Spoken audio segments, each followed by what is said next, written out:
in Sweden. There are some people who live at the very north. Also, they live at the north of Norway and the northern part of Finland, and they're called Sami people. In America, I think we know them as Laplanders.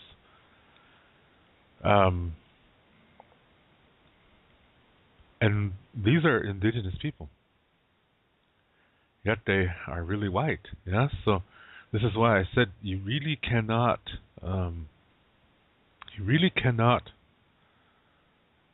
say all white people are the same.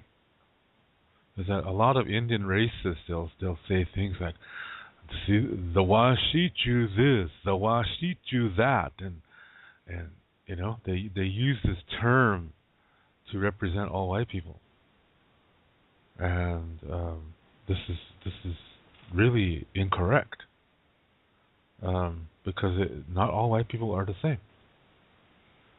And this is a really good example. Yeah, these Sami people, they're very tribal, and some of their traditions kind of look like ours. The Lakota traditions. They have a teepee, they have a pipe, they have a sweat lodge. The drum is sacred to them too. Yeah, there's a lot of similarities. I mean, there's differences too, but it is interesting. Yeah, and so for them, they really got oppressed by the Swedish government. The ones in Sweden, yeah, the ones who live in North Sweden, they really got oppressed by the Swedish government. You know, they had to go through things too, very similar. Yeah, forced assimilation, and they had land stolen from them, and there is a situation where I forgot what they call it. I know there's a name for it, and I forgot what it's called. But what happened was they went protesting in front of one of the government offices in Stockholm. Stockholm is the capital of Sweden, and they were attacked by a Swedish army and killed. I mean, very badly killed in this certain square in the city. It was such that the streets literally ran with blood. That's how awful the killing was. And see, you can't tell me all white people are the same. The Lapland people were fighting for their rights. They were fighting for their land. They were fighting for their language and their culture, and their spirituality. And the Swedish army was ordered to execute all of them. Everybody that was there, even little kids, they were all annihilated in this square. So bad that the streets just ran with blood. That this blood was running down the streets. And when you look at it, you know, it looks like white people attacking white people. Yeah? So we shouldn't be calling each other by the color of our skin. That is such a problem. Yeah? You look at everything that's going on today, you know, but where does that all come down to? This race relations. Remember, I said something earlier this year on this show, and I was talking about how, you know, the question is coming to light is that is America becoming more racist? You know, you would think that since for those of you that are not familiar with American history, in the 1960s and 70s, there were race riots in Los Angeles, in California, in which This was all done because of injustices that committed against black people, and then it created a atmosphere that it just allowed. I mean, it made it so that black people just could not succeed, no matter what they did. Yeah, no matter what they did, they closed up a lot of factories. Uh, they that people that were there used to be a black upper class, black middle class in this neighborhood called Watts in California, and it was a thriving scene in America. Could not have that. They couldn't. Black people are starting to become rich like the white people, and so America says, you know what, we can't have this. Black people should not be where white people are. So they do some. They manipulate the economy, which causes these. I think there was a car factory, and I don't know what else was there, but other things they had them shut down, and so all these guys lost their jobs. And suddenly, this once beautiful city became a ghetto. And now today, it's a gang-infested territory, and it's literally being kept that way through bureaucratic red tape from the state of California. California could easily fix this problem, but they don't want to fix it. They have to have it so that the black person cannot succeed. Yeah, that's how they have to have it, that the black person cannot succeed. And that was the reason why a lot of these militant groups came to light. And it's evil, yeah. When you think about it, to me, that's downright evil. Is that the California state government just does not want black people to succeed, and so they create this situation in which it just makes it impossible. And not only that, they can't. They have nowhere else to go. They can't even get the money to leave the city because there's too much bureaucratic nonsense happening. It makes it impossible, and it's almost like this neighborhood has become a prison, and people don't realize that that's like the reservation back in the late 1800s when Indians couldn't leave back then. And that's kind of what's going on in these gang neighborhoods. And so you have all these young Indians and other young people that are they idolize this gangster mentality,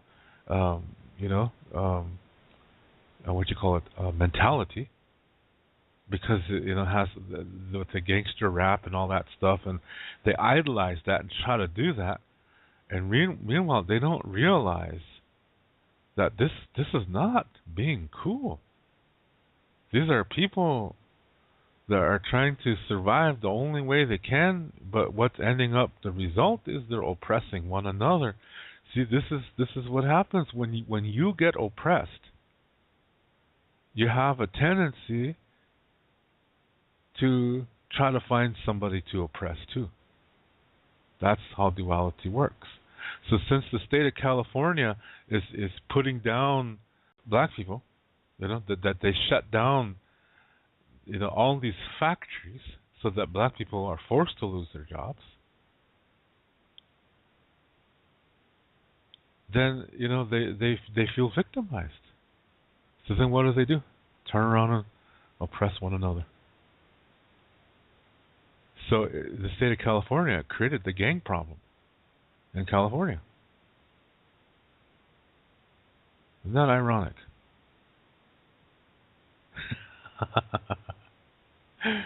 So this is it's sad, but that's the way it is. That's just the way it is, and it's all because of skin color.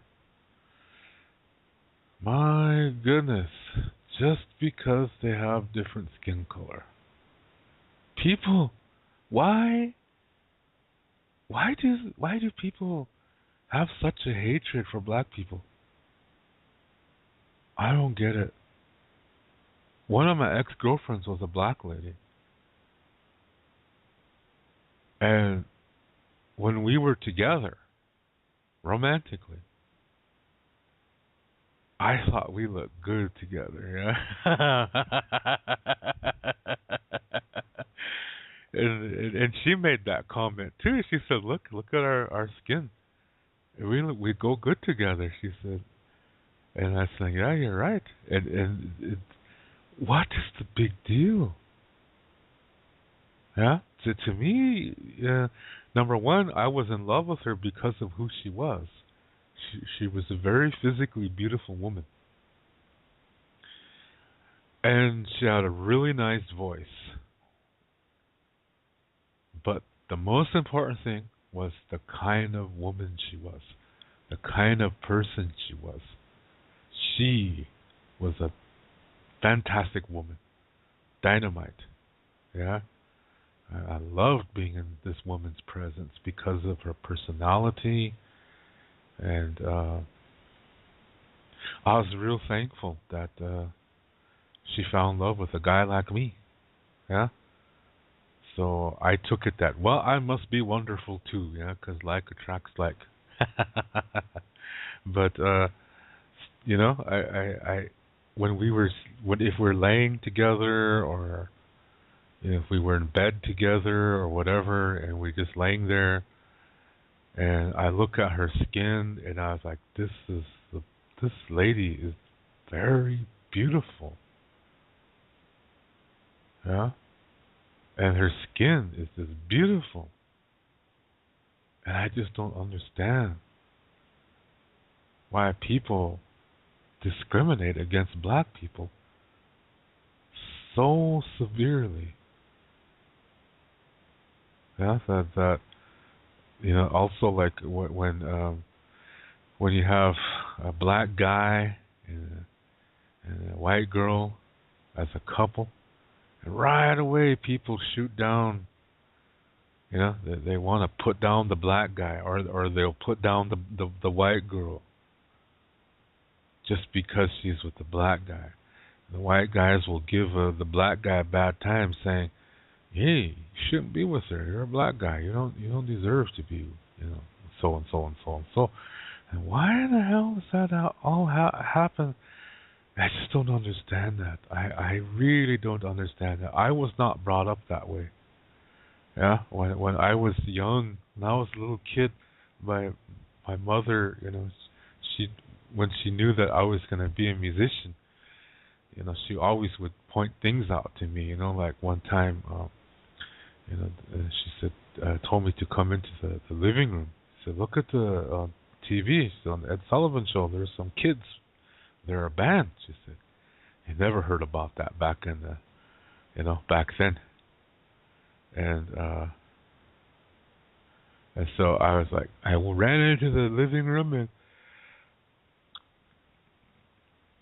I was going, "Wow, look at that! This guy, the one guy is playing the drums, and the other one's playing a guitar, the other one's playing a guitar too, and there's some that are dancing and they're singing, and I'm like, wow, this is cool. These are kids playing. Look, that singer look at him, he's dancing. Damn, they're good." That's the way I saw it. I never said, "Look at those black kids." My mother never said they were black. She said, "Look at these kids," she said. That was the Jackson 5 that I was talking about here. Yeah? Michael, Marlon, Jermaine, Tito, and Jackie. Yeah, I remembered all their names. Yeah. I was a big fan. I still am. And it's not because they're black. It's because they're good. I like what they do. I like their music. I like their sound. Doesn't have a damn thing to do with them being black. Yeah. Another time when my mother knew I was going to be a guitar player, she bought me this record, and she said, "Come listen to this." She said, "This, see what? Maybe you like this. This is a. I like this singer." She said, "He really he has good music, and he's a guitar player." He said. So she put on the record, and the song called "Carol" was playing. Either Carol or Johnny Be Good. I can't remember which one it was. And it was like, wow, this is what I want to do. I was like, that was Chuck Berry. She never said, listen to this black guy. Yeah, she never said that. She said, listen to this guitar player. That's the way my mom would introduce things to me. Look at that guy over there. Look at this lady, things like that. She never said they were black, purple, or green, or whatever. Yeah, she always just said, look at these people, look at these kids, look at those guys. That's how it was for me. So when I was young, a little bit, around the same time, I saw Star Trek on cable TV. We went to visit my uncle who lived in Portland, Oregon, a big city, yeah, and I never knew what cable TV was because we didn't have that on the reservation. We just had one channel. So this cable TV had a bunch of channels. I was like, wow, this is cool. All kinds of TV shows, yeah. And Star Trek was on there, and I was like, whoa! And it would come out every day, so I was watching that, and I fell in love with this one of the cast members, this Lieutenant Uhura, and I was just like 9 years old. I fell in love. I said, this lady is really a pretty lady. And so I had a mean crush on Lieutenant Uhura. Yeah? It's a black lady. But I didn't see her as a black lady. I saw her as a beautiful woman. Yeah? So that's how it was for me. And then another time in school, the teacher, it was a social studies class, and the teacher, I think there was, I don't know, there was about 20, 30 of us in there. And the teacher said, do any of you in this classroom see a possibility in the future where you could end up marrying somebody who's black? Raise your hands if you could, he said. So my hand shot up. Naturally, yeah. And the thing is, the teacher made me sit in the front row because I had really bad eyesight. And I didn't wear my glasses because I thought my glasses made me look like Jerry Lewis. that comedian in some of his shows where he plays an off guy, he wears really thick glasses. And the styles of glasses back then are not even good, yeah? Just one style, and that's basically it. And big thick rims, black rims, and I didn't want to look like a Jerry Lewis. So, so I refused to wear my glasses because I didn't want to look funny. So the teacher said, well, if you don't wear your glasses, you have to sit in the front row. So, okay, I'll sit in the front row as long as I don't have to wear my glasses.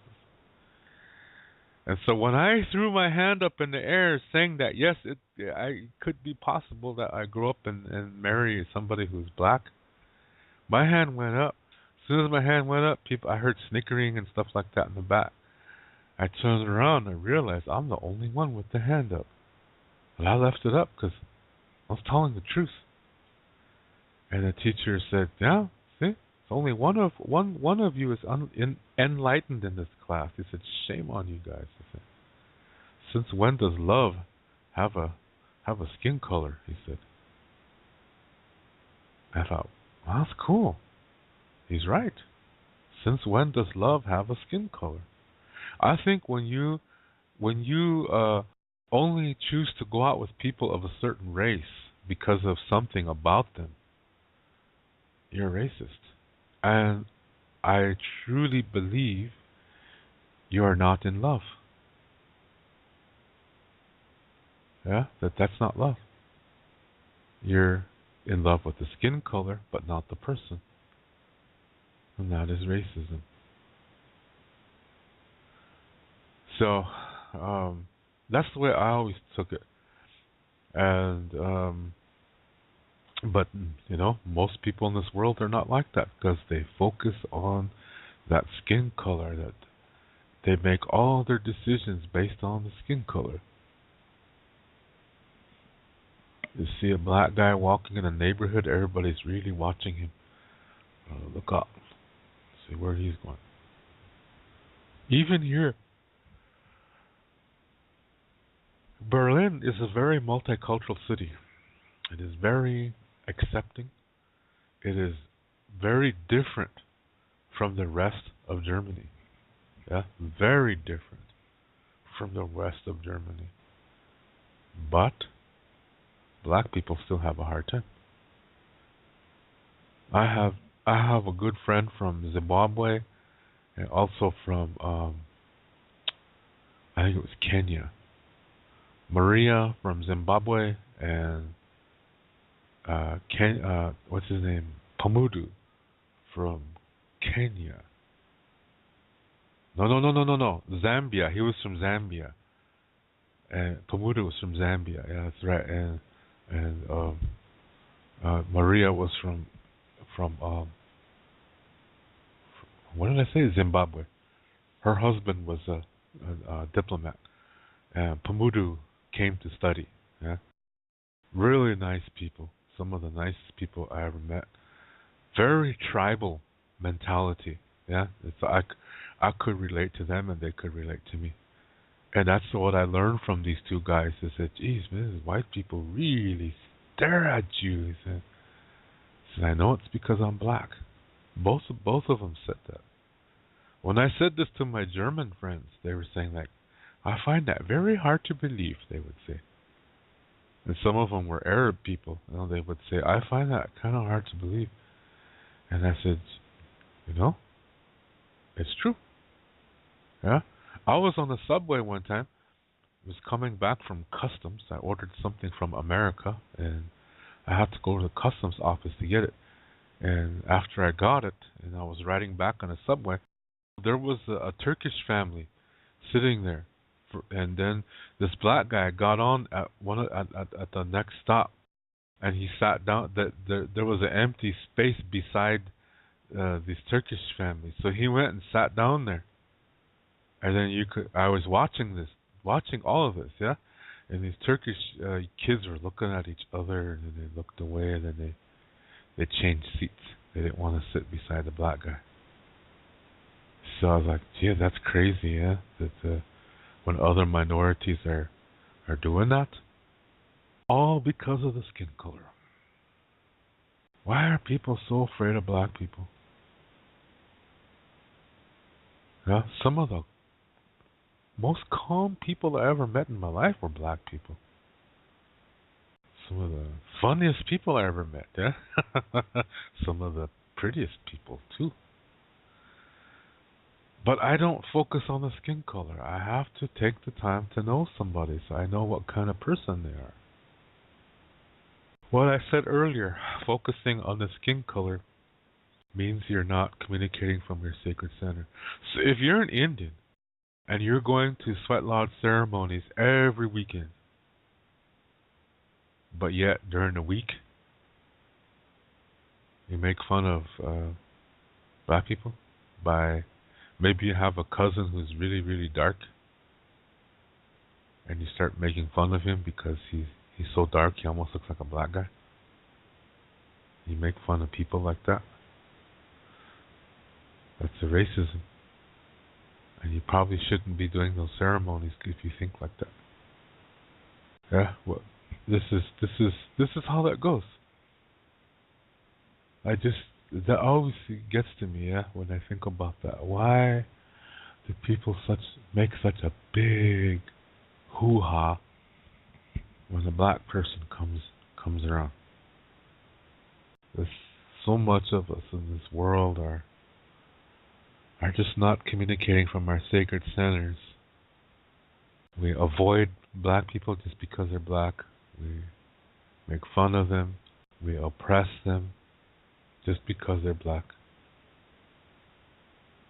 Then the next day we go to church, get all religious, or we go to Satlot ceremony, and we start talking like, me, big Indian, how? Me heap 'em hungry.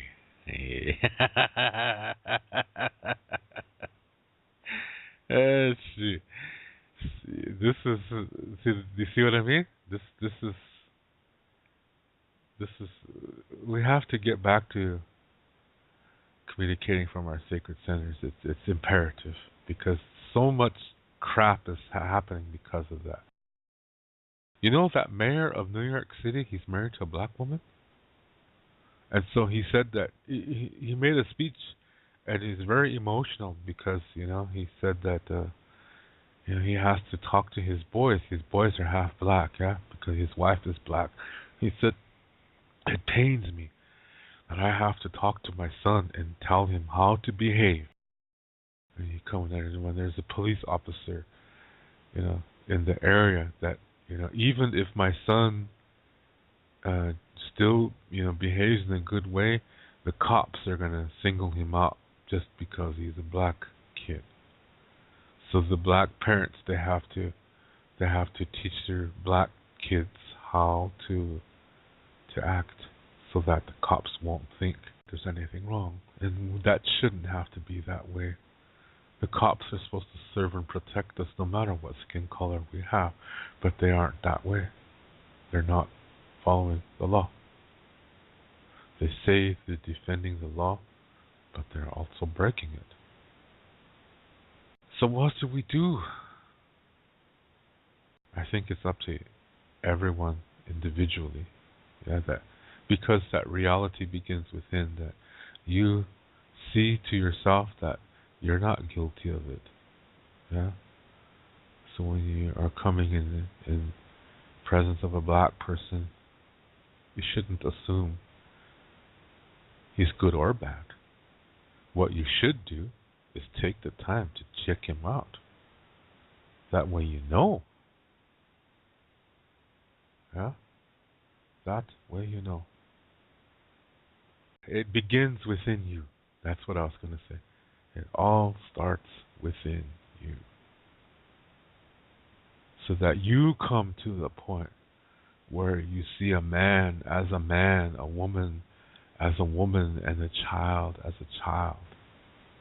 And that's what you see, that's what you say, and you don't pay attention to the skin color. That's how we have to become. Yeah, if we're going to defeat this racism, we have to become more in tune with ourselves. Just thinking about that. Yeah, I was at the store today, and here there was this young man, younger than me. He's a young father, yeah, like well dressed man, very well presents himself very well, carries himself in a good way. They had two girls. Their girls are probably about 6-7 years old, and they're twins. So I was watching them in the store, yeah, and the girls were like, wouldn't it be cool if they're all talking how little kids are. The other one will be, oh yeah, that would be cool.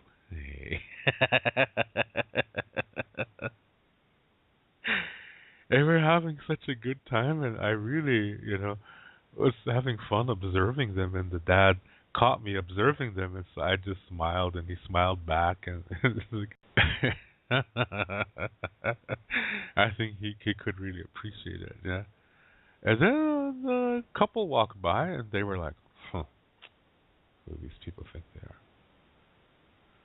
Guess the race of everybody involved. You know I'm an Indian, but guess the race of the others. The man was white, okay? But his daughters were black. They're half black. Their mother was black.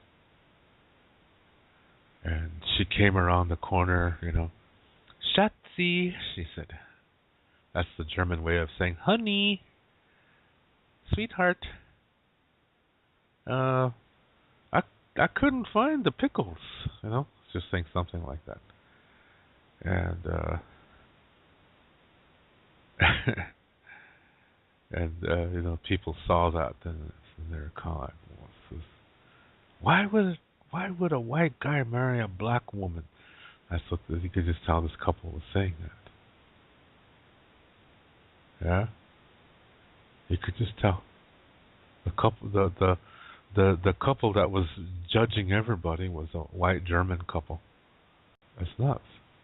Yeah, this is so ridiculous. It's so sad that people have to be this way. Yeah, that these two girls were just having fun and I thought it was just cute what they were doing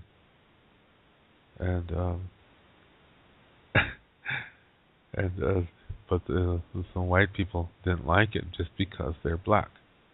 And then when they saw the mom and dad together, that the mom is black and the dad's white, then they're saying, what's he doing with the white black lady? Things like that. After that show ended, I went and I went to the meat department, and I was gonna get myself some chicken and stuff like that. And I came out, and here there was this old white guy, and he was it looked like he was taking care of his daughter. His daughter was very short, for one thing, and you could tell there was something wrong with her mind. That here you have a woman that looks like in her 30s, but she obviously has the mind of a little girl. This is the way she was walking was like a little girl. The way she was talking was like a little, not a teenager, but a little girl. Yeah. And so I just watched, was observing that, and the girl saw that I was watching them. So she looked at me. We made eye contact, and she giggled and smiled and waved, and then she went on her way. And I thought, how cool is that? Yeah, it's just like a little child. Yet her physical body was like in her upper 30s. Yeah, but she has the child personality. And I thought to myself, isn't that neat? Yeah. This girl will never know racism. And I thought, wouldn't that be a wonderful world if none of us knew what racism was? Because it didn't exist. I think that would be really cool. So I had a good day, yeah? Making these wonderful observations, I really had a good day. Created some good medicine, yeah? Oh gosh. So these were situations where there were some individuals that just the skin color just doesn't register. It shouldn't. Yeah, people put down these special ed people by saying they're retarded, mentally challenged, I guess is the proper name for them that they call them. That people call them retarded. They make fun of them, but those people are probably some of the wisest people that are walking this earth. We are probably the retarded ones because we are the fucking racists. Yeah, we are the sexist. We are the oppressors. We are the paternalists. We are the preachers. We are trying to control everything, and we don't even have control over ourselves. And yet this young, special ed lady that has a mind of a little girl, she's so innocent. She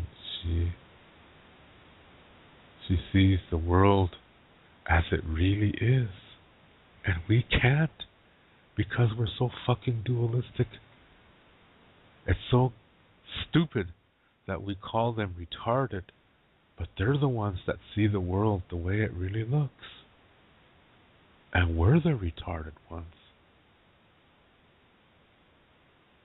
Think about that. Yeah? So, anywho, just thought I would share that today because it's, looking at all these things that are happening, and it's all because of race, and in some instances it's because of religion. And it's a lot of people are dying unnecessarily because of skin color, because of religion. It's just shame on us. We should know better. I just wanted to share with you my observations that I had earlier today. It really made me feel good, yeah.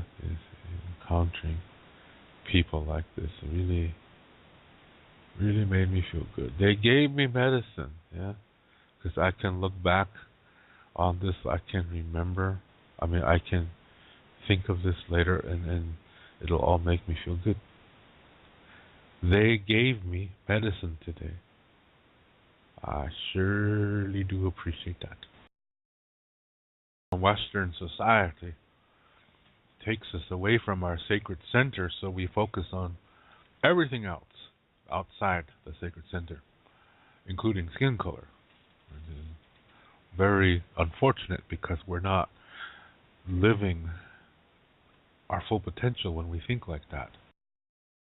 When people try to be something they're not, where people will try to lighten their skin color,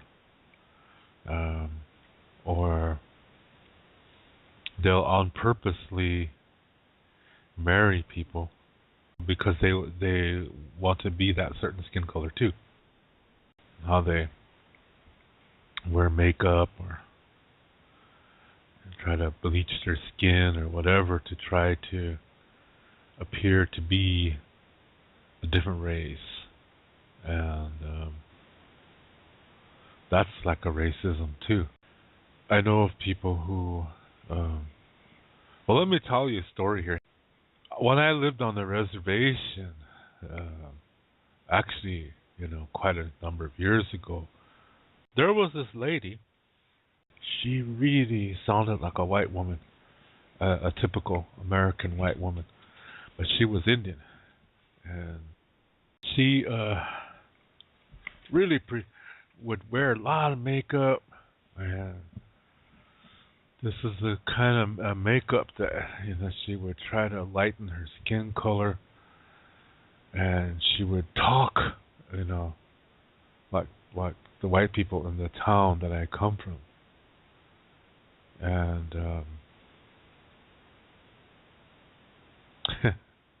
I think about this is ridiculous. She came to the Indian neighborhood and she was selling fresh baked bread. Now, this lady's a really good cook. And boy, that bread smelled good. Yeah? Boy, that really, really smelled good. And so my mom said, "How much are you selling this for?" And this lady said, "Well, I can't remember what price it was." And then my mom was about ready to buy it. And then she said, "Yeah, I made this for," and she said some white family in Dupree. "I made it for them, but they didn't want it," she said. My mom said, "How come they didn't want it?" She said, "I don't know." My mom said, "Maybe they didn't want it because you're an Indian." "No, that couldn't be the reason." She said, "They're my best friends," she said. So my mom said, "Well, I'm not interested in your bread." She said, I don't want to buy anything that was intended to be for someone else and just because they rejected it, you know, I'm not going to buy it," she said. So this lady said, "Oh, okay," and she left. And my mom said to me, she said, "Geez, that lady she really has her nerve, yeah." She said, because she said if she made this bread and then just went around selling it, she said I would have bought it. But the fact that she made it for somebody else, that she was going to give it for free to these white people, and then they didn't want it, so now she's trying to sell it to her own Indian relatives. My mom said, "That's not right. That's that's just wrong. That's racism." Yeah. This is how this lady was. Her name was Imogene, and she always, like in public, she would always be trying to hang around with the white women, and she would totally ignore her Indian relatives. I don't see why she couldn't do both. You know what I mean? What's the big deal? So the fact that she only wanted to associate with white people, um, you know, that's racism. She will go. She didn't want to be seen in public with people from her own tribe. Yeah, she would rather be seen in public, laughing it up with white people. In the meantime, those white people are probably wondering, "The heck is she doing with us? She's supposed to be over there." You see, that's how racist that town was. So this see this sometimes people do that. Yeah, they don't even give you the time of day, but to a person of a different race, and they really idolize that color, that skin color. They think that everybody in that skin color is cool, that everybody there is whatever, and so they only want to be with those people. And that's racism too. See, do you see how all of this, no matter what kind of racism it is, it all focuses outside of themselves. It all focuses on the skin color of other people, and that is just sad too. Yeah, that people will do crazy things like that. And she could have been more of a bridge. She could have associated with both sides. Why did she just have to choose one over the other? What's the problem of associating with both sides? You see what I mean? She it seemed like she wanted to be a white person. She was ashamed of her relatives, so she didn't want to talk to them in public. Man, that's twisted. Yeah, that is truly twisted to do something like that. And I wonder how her husband felt about that. Her husband was a Lakota guy. I always wonder, if she was always this way or did she just recently become this way. She could have been a mediator, yeah. She could have brought the two races together. But no, she, was saying her people are dumb, and then she only wanted to associate with white people. That's just ridiculous.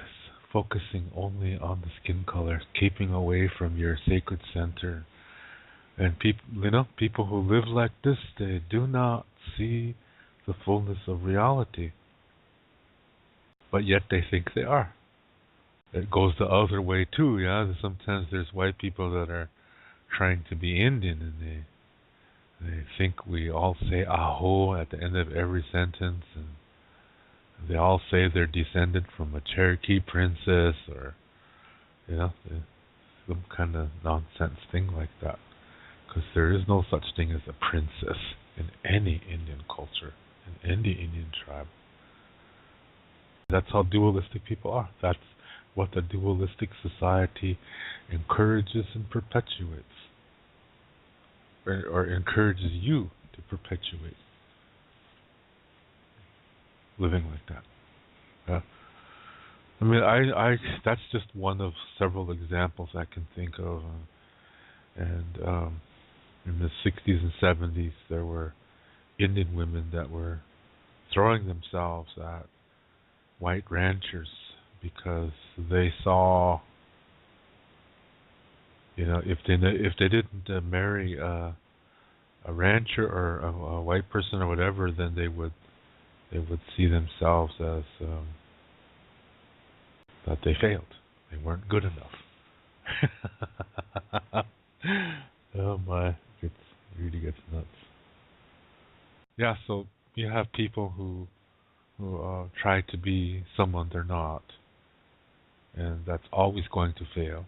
When you are trying to be something you're not, you're only going to end up hurting yourself, because duality encourages certain behaviors, certain patterns, and when you can figure those patterns out, you can make duality work for you. Yeah, you can transform it into something that works for you. That can be a healthy thing. Before there was the United States, the Cherokees, a lot of them, they wanted to assimilate, and so what they did was they encouraged their tribal members to marry people, to marry white people, so that their children would become more light-skinned, so their bloodline would become more pure with every coming generation. This was the thought process. And so they did everything they could to fit in, even owning slaves. Oh boy. Indians owning slaves. Yeah. And they were literally, marrying white people without even being in love with them. But they wanted to lighten their skin color. That's just wrong. Yeah, that is just really, really wrong. Because all the focus is away from that sacred center. So to think like that, you're just really missing out on a lot of reality. And the more you live that way, the less you know yourself. Until eventually you lose your mind. What I encourage is to live these star knowledge ways so that you communicate from your sacred center, and that whatever you do with both your heart and your mind together. So that way you don't get overwhelmed by emotions. You need those emotions because they're part of the experience. But if that experience is over, you have to let them go, because they've served their purpose. And once you start learning from whatever it is, they start leaving at their own will. Yeah? That's how that works. When you're making friends, be open. Yeah? Be open, because you might ignore somebody who could be totally the best friend you'll ever have, but you ignored him.